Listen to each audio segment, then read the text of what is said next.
সকালবেলার বাচ্চারে তুই ফকির সন্ধ্যাবেলা। ভাগ্যের নির্মম পরিহাস।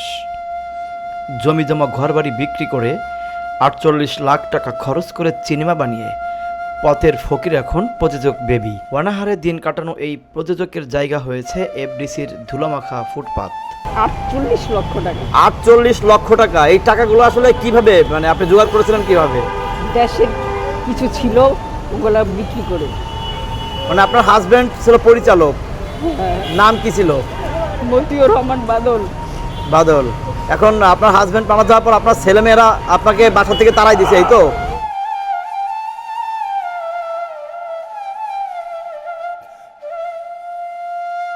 আমার হাজবেন্ড পরিচালক ছিলেন। আমার টাকা ছিল, আমি দেশের সম্পদ বিক্রি করে আমি এখানে একটা ছবি বানিয়েছিলাম। নাম কি সিনেমার? জনতার ডাক। জনতার ডাক। নায়ক কে ছিল? আলেকজান্ডার বউ, ওনাকে আমি নায়ক বানাইছি প্রথম ছবি আমারটা। তারপরে মনিকা ছিল নায়িকা। আর এমনি পপি ছিল। আবার এই যে একজন নায়িকা আছে অঞ্জনা, সে তো মারা গেল। জি জি জি, উনিও ছিল সিনেমাতে। অঞ্জনা ইয়ে ছিল, মানে নর ইয়ে ছিল। আর আমাকে অঞ্জনা খুবই ভালোবাসতো, খুবই আদর করতো। এখন মূলত আসলে আপনার খেতা কম্বল নিয়ে আপনি এফডিসির সামনে যে বসে আছেন, আসলে কি হয়েছে, ঘটনাটা কি বলেন তো? এই যে আমার কোনো ঠাঁই নেই এখন। আপনার কোনো ঠাঁই নাই? না। মানে কেন ঠাঁই নাই কেন? মেয়ে বলে তুমি ছবিতে টাকা দিয়ে দিছো, ওই টাকা নিয়ে থাকো, আমাদেরকে দাও নাই। আমি কি জানতাম আমার হাজবেন্ড যে মারা যাবে? সেই শোক সইতে না পেরে পরপারে পাড়ি জমিয়েছেন তার স্বামী পরিচালক মতিউর রহমান। নিজেও করেছেন একে একে ৩ বার মেজর স্ট্রোক। আপনার গ্রামের বাড়ি কোথায়? ব্রাহ্মণবাড়িয়া।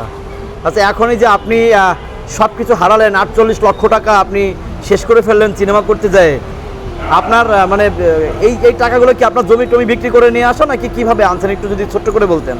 টাকাগুলো আসলে কিভাবে ম্যানেজ করেছেন আপনি? একটা বাড়ি ছিল। হ্যাঁ, বাড়ি ছিল, মানে বিক্রি করেছেন বাড়ি, মানে থাকার যে সম্বলটা ছিল শেষ সম্বলটা আপনি? না, সরি, বাড়িটা না, হল ছিল। সিনেমা হল বিক্রি করে দিয়েছেন। নাম কি ছিল সিনেমা হলের? আনন্দ ছন্দ। আনন্দ ছন্দ। এটা কোন জায়গায়? এই ব্রাহ্মণবাড়ি আনন্দ ছন্দ সিনেমার মালিক কি আপনি? হ্যাঁ। এখন রাস্তায় খান কি আপনি? কালকে রাত্রে কি খাইছি আমার ঠিক মনে পড়ে না। আজকে কিছু এই পর্যন্ত খাইছি, খালি একটা প্যাটিস খেয়েছিলাম সকালে এখান থেকে।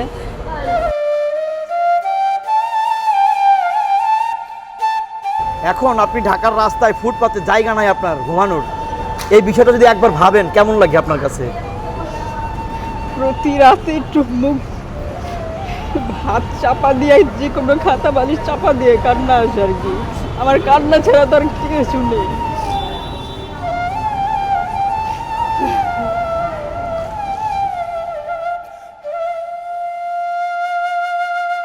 এই সিনেমাটা যদি এখন রিলিজ হয় বা বাংলাদেশের বিভিন্ন হলে, তখন কি আসলে টাকাটা উঠানো সম্ভব আপনার পক্ষে, মানে সম্ভব হবে আপনার কাছে মনে হয়? আপনি যেহেতু প্রযোজক। কে রিলিজ দিবে? পরিচালকরা এখন হাজবেন্ড নাই তো, পরিচালকরা এখন তেমন ভাবে খেয়াল করেন আমার দিকে।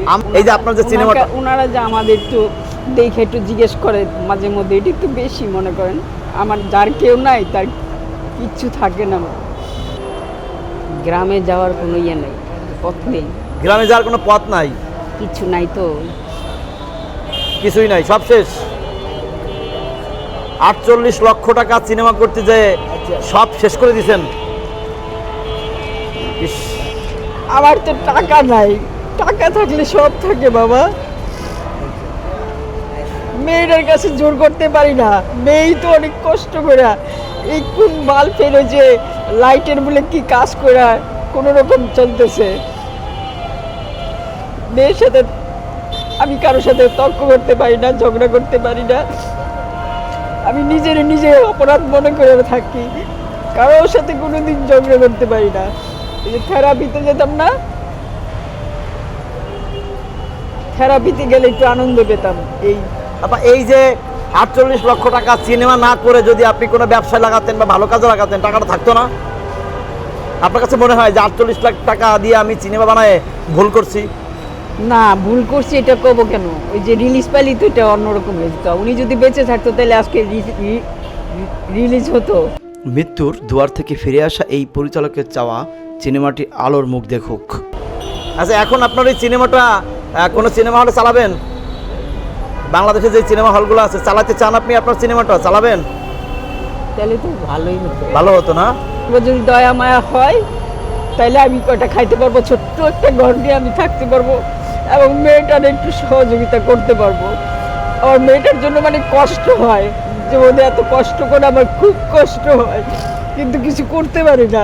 মেয়ে যদি একটু রাগারাগি করে তাও কিছু করতে পারি না, কারণ জামাইটা হইলো প্যারালাইসিসে পঙ্গু হয়ে গেছে।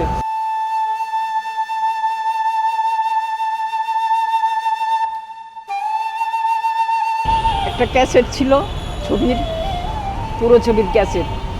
এই ক্যাসেটটা আমাদের এক পরিচালকের হাতে।